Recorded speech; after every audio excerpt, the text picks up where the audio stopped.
ang takot na doon ako pupunta eh. Nasa isip ko doon pa eh. John din ako. Kasi lazy. Saan galing? Hindi pa naman. Ano, hawakan niya daw?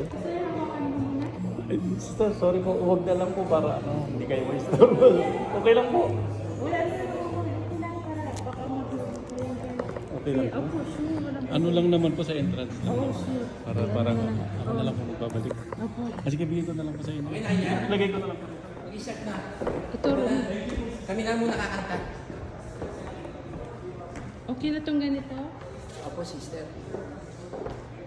Ganyan. Hanggang dito. Pagbaw nila.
Ang pag-ibig ng Diyos Ama at ang pakikipagkaisa ng Espiritu Santo naway sumaiyo lahat. At sumayin. Ang ating mga intensyon at ang biyahe natin pabalik ng Manila at kung naman pabalik ng Bordo sa dayon ng Diyos ng mahabagin, maawain ng siyang magpabay.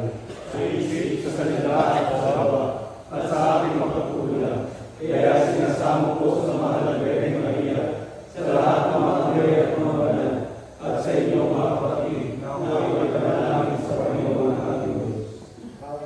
Unang pagbasa. At yung propeta Jeremiah. Pinabatid sa akin ng Panginoon ang masamang balak laban sa akin ng mga kaaway. Ako'y parang maamong tupa, dinadala sa patayan na hindi ko nilalalaman. May masamang balak pala sila sa akin. At siguro meron ng dalawang tugos na iiwan para sa ating pagninilay ngayong araw. Siguro alam ninyo yung kasabihan na you can never put a good man down. Ang isang mabuting kapatid. Sa ating paglilingkod, hindi natin maiwasan. May mga magkomento, may magsabi ng mga hindi maganda sa atin. Pero ipagpatuloy na lang natin yung mga magaganda natin ginagawa. Kaya ng ating yung mga nagsasalita, makikita din nila ang ating ginagawa, ating ginagawa. Pero ang isa sa gusto kong tingnan natin sa ating Ebanghelyo ay yung sinabi ng mga saserdote nung pumunta yung mga bantay at sinabi nilang wala namang taong nagsasalita ay nalinlang. Nakita niyo ba na may saserdote sa Kanya. Ang mga naniniwala lang sa Kanya ay mga walang nalalaman sa kautusan, mga walang alam, at sila ay mga sinumpa. Minsan sa ating pagsisilbi, may mga ganitong salita tayo maririnig. Kapag kung tao lang ang nagsasalita, wala silang alam. Kapag mahirap lang ang nagsasalita, ang nagpapahagi, wala silang alam. Kapag hindi tugma sa gusto natin, ang mga sinasabi nila, sasabihin natin, wala silang alam. Espiritu ng pananampalataya. Manalangin tayo sa Panginoon. Ang mga nagpapalaganap ng mensahe ng Ebanghelyo sa lahat ng dako, naway pagkalooban ng tapang, manalangin tayo sa Panginoon. Ikaw ang aming lakas, Panginoon. Ang mga may sakit, mga bilanggo, mga matatanda at mga may kapansanan, naway palakasin ng mga nakapagpapaghinhawang salita ng Diyos. Manalangin tayo sa Panginoon. Ikaw ang aming lakas, Panginoon. Ang mga namayapang tapat sa Panginoon, naway magtamasa ng ipinangakong kapayapaan walang hanggan. Lalo na ang ating mga bedridden, na away ang Panginoong mahabaling Diyos ang magbigay ng mga grasya at bendisyon na kailangan nila. Manalangin tayo. Ikaw ang aming lakas, Panginoon.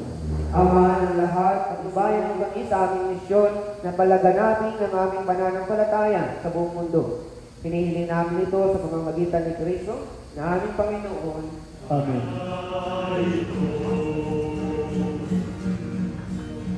Kaya anuman ang mabuti, maaari gawin ko ngayon. O anumang kabutihan, Santo, Santo, Santo, Panginoong Diyos ng mga hukbo. Hinawakan niya ang tinapay, pinasalamatan kanya. Pinaghati-hati niya yun at inabot sa kanyang mga alagad at sinabi, tanggapin ninyong lahat ito at kanin. Ito ang aking katawan na ihahandog para sa inyo.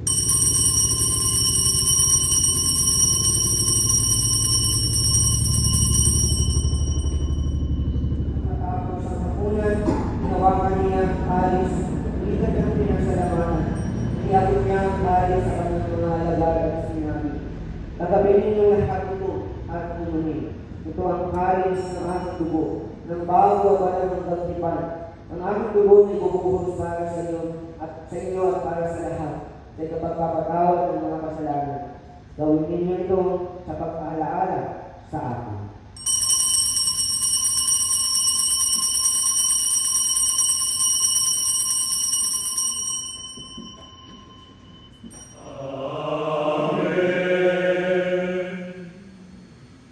Tatagubilin ang Sumasalangit ka, sambahin ang ngalan mo.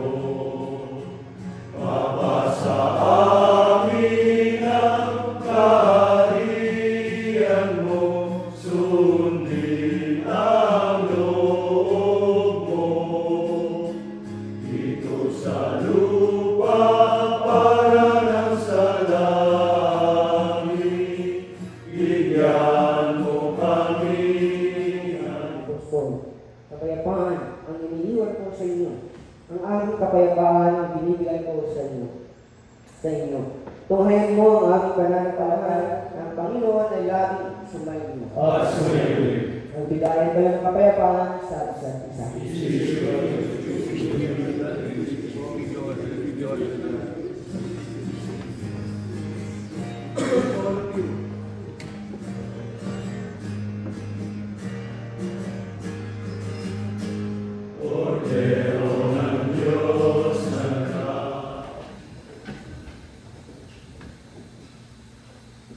mga kapatid, ito ang kordero ng Diyos. Ito ang nag-aalay sa mga kasalanan at sanlibutan. Mapalad ang mga ninanayahan sa kanyang piging. Panginoon, ikaw karapat-dapat ang pagtuli sa iyo. Ngunit sa isang salita na ay gagaling natin.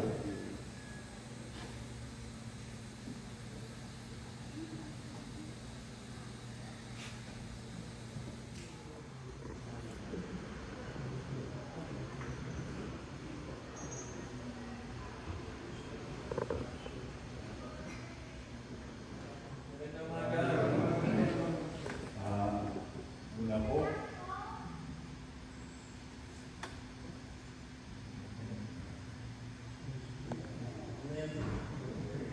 salamat po Lord sa binigay mo pagkakataon sa amin na sa taon ito ay muli kami nagkasama-sama sa aming taunang retreat. Pangalawa po, nagpapasalamat po ako sa ating Reverend Master, si Reverend Father Michael Pohoyen, na hindi niya po tayo tinanggihan kung inibita namin siya na mamunod sa ating retreat kahit na akala ko kasi yung lugar niya malapit lang dito sa Baguio. Kaya tuwa po ako. Yung pala, kung gano'ng malayo tayo, gano'n siya malayo. Kung anong oras tayo malis nun. At Espiritu Santo. Amen. Pumayo kayong taglayang kapayapaan upang ang Panginoon ay mahalin at paglingkuran. Salamat sa Diyos. Salamat po, Father. Walang sino man ang namamatay para sa sarili lamang. Pasa mo sa akin. Isa. Tayong lahat ay may pananagutan sa isa't isa. Tayong lahat ay tinipon ng Diyos na kapiling. Ayaw nilang ano, rice. Rice. Rice. Walang Ayaw ng pare namin.